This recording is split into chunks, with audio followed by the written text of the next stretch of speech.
दुर्गा नदी के किनारे बसा एक गांव फूलपुर। गांव में कुछ 100-150 लोग रहते थे। अंजलि, जो कि पास ही के जिले में रहती थी और 12वीं पास कर चुकी थी, उसके पिताजी ने बेटी को जल्दी विदा करने के लिए उसकी शादी फूलपुर गांव के मुकेश से करवा दी थी। मुकेश कभी स्कूल नहीं गया था और इस कारण वो पढ़ा लिखा नहीं था और बाकी गांव वालों की हालत भी मुकेश जैसी ही थी। मुकेश के घर में उसके माता पिता भी रहते थे। सासू माँ, मैं बाहर मंदिर तक जा रही हूँ, आधे घंटे में आ जाऊंगी। अरे अभी कहीं जाने की जरूरत नहीं है, चुपचाप जाके रसोई में रात के खाने की तैयारी करो। और ये घूंघट क्यों हटा लिया है तुमने? क्या पता नहीं कि इस गांव में औरतें बिना घूंघट के नहीं रहती? रात में अंजलि छत पर जाकर अपनी मम्मी से बात कर रही होती है। तभी गांव की 3-4 औरतें उसे देख लेती है और दरवाजे पर आकर उसकी सास से शिकायत करने लगती है। और क्या हुआ? अरे छत पे तो देखो, आपकी बहू मटक मटक के किसी से फोन पर बात कर रही है। दिन भर फोन पे लगी रहती है। अरे कल तो मंदिर के पास वो क्या कहते हैं, सेल्फी ले रही थी। शहर की बहू रखना अच्छा शान की बात है, पर देखना इसके लक्षण से ये तो तुम्हारे परिवार को बदनाम ना कर दे।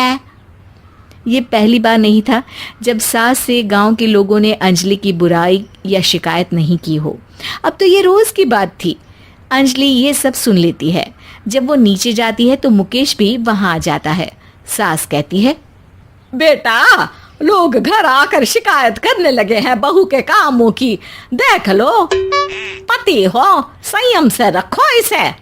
माँ जी, मैं तो अपनी माँ से बात कर रही थी क्योंकि यहाँ कोई बात करने लायक ही नहीं है और अब मैं माँ के पास ही रहूंगी।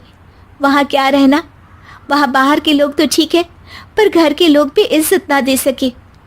अरे नहीं नहीं अंजलि, ऐसा नहीं है, धीरे धीरे सब ठीक हो जाएगा, तुम फिक्र ना करो। अरे बस कुछ बोलना ही नहीं है, सर पे चढ़ा रखा है बहू को।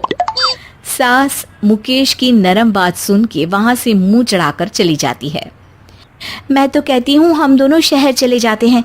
मैं पढ़ी लिखी हूँ, मुझे वहाँ नौकरी भी मिल जाएगी और थोड़े दिनों में आप भी वहाँ कुछ काम ढूंढ लेना। अरे नहीं नहीं अंजलि, हम यहाँ ना गांव का खेत, माँ पिताजी को छोड़कर शहर नहीं जा सकते। माँ पिताजी को कैसा लगेगा और गांव वाले क्या सोचेंगे? ये कहकर मुकेश सोने चला जाता है और अंजलि की गांव वालों द्वारा बुराई का सिलसिला बहुत दिनों तक चलता ही रहता है। लेकिन अंजलि गुस्सा ना दिखाते हुए समझदारी से काम लेती है। बारिश का मौसम चालू हो जाता है। जोरदार बारिश से पूरे गांव में हाहाकार मच जाता है। दुर्गा नदी में बाढ़ आ जाती है और बाढ़ का पानी पूरे गांव की फसल तबाह कर देता है। फसल की ये हालत देखकर गांव वाले निराश हो जाते हैं और बात तो यहाँ तक पहुँच जाती है कि कुछ लोग तो अंजलि को इस सब का दोषी ठहरा देते हैं। अरे पूरी फसल तबाह हो गई, पता नहीं किसकी नजर लग गई है। अरे जब से चौधरी परिवार में ये शहर की बहू आई है ना, तब से ही गांव की शांति चली गई है। इसके कर्म कांड से माँ दुर्गा नदी भी खुश नहीं है। ये सब सुनकर बेचारी अंजलि रोते हुए अपने घर चली जाती है। कुछ दिन बाद सभी गांव वाले अपनी फसल का मुआवजा लेकर अपने अपने घर आते हैं। मुकेश भी 1500 लेकर आता है। अंजलि को जब पासबुक दिखाता है तो अंजलि हैरान हो जाती है। अरे, ये पासबुक में तो उन्होंने 4000 की एंट्री करी है और आपको सिर्फ 1500 दिए। सच में? अरे, वो सरकारी अफसर आपको बेवकूफ बना रहे हैं। सरकार की तरफ से हमें 4000 मिले हैं लेकिन बाकी का सारा पैसा खुद ही खा रहे हैं। आप लोग के अनपढ़ होने का फायदा उठा रहे हैं।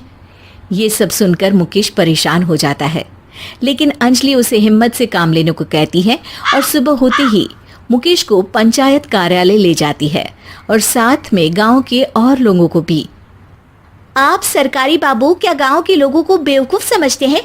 आपको क्या लगता है ये पढ़े लिखे नहीं है तो आप कुछ भी मनमानी करेंगे? ये बेचारे दिन रात इतनी मेहनत करते हैं, ये हमारे अन्नदाता हैं और आप इनके साथ ऐसा धोखा करते हैं।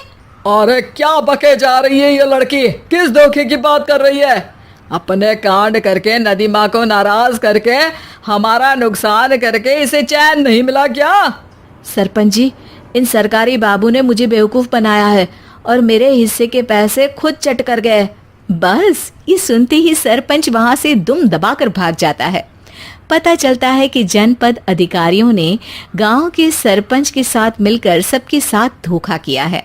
सब लोगों का विरोध शुरू हो जाता है और आखिर में अधिकारी सब गांव वालों के हिस्सों के बचे हुए पैसे उन्हें लौटा देते हैं और कई दिन तक सरपंच गांव में लौटता ही नहीं।